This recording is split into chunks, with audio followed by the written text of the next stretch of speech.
সালমান ফার্সি রাদিয়াল্লাহু আনহু ইসলামের সত্যতা খুঁজতে অনেক পথ পাড়ি দিয়ে অবশেষে মদিনায় পৌঁছান এবং সেখানে একজন ইহুদির দাস হয়ে যান। তিনি যখন রাসূলুল্লাহ সাল্লাল্লাহু আলাইহি ওয়াসাল্লাম এর সাক্ষাৎ পান, তখন বুঝতে পারেন যে তিনিই সেই শেষ নবী যার সন্ধানে তিনি ছিলেন। তিনি নবীজি সাল্লাল্লাহু আলাইহি ওয়াসাল্লামের কাছে মুক্তি চাইলে রাসূল সাল্লাল্লাহু আলাইহি ওয়াসাল্লাম তাকে মুক্ত করার ব্যবস্থা করতে বলেন। সালমান রাদিয়াল্লাহু আনহু এর মালিক তাকে মুক্ত করার শর্ত দেয়।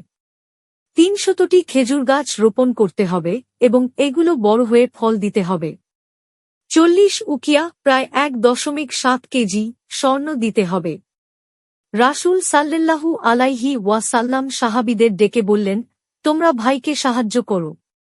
সাহাবীরা নিজ নিজ সামর্থ্য অনুযায়ী খেজুরের চারা এনে দিলেন। নবী সাল্লাল্লাহু আলাইহি ওয়াসাল্লাম নিজ হাতে চারাগুলো বসিয়ে দিলেন এবং দোয়া করলেন।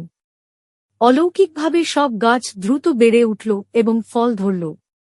এরপর স্বর্ণ সংগ্রহের পালা। নবীজি সাল্লাল্লাহু আলাইহি ওয়াসাল্লাম এক সাহাবীর কাছে উপহার পাওয়া স্বর্ণের একটি ডেলা সালমান রাদিয়াল্লাহু আনহুকে দিলেন এবং বললেন, এটা নিয়ে যাও, আল্লাহ এতে বরকত দেবেন। যখন ওজন করা হল, তখন দেখা গেল এটি ঠিক ৪০ উকিয়ার সমান। সালমান রাদিয়াল্লাহু আনহু মুক্ত হয়ে ইসলামের খেদমতে নিজেকে উৎসর্গ করলেন এবং পরবর্তী সময় ইসলামের এক মহান যোদ্ধা ও শাসক হয়ে উঠলেন।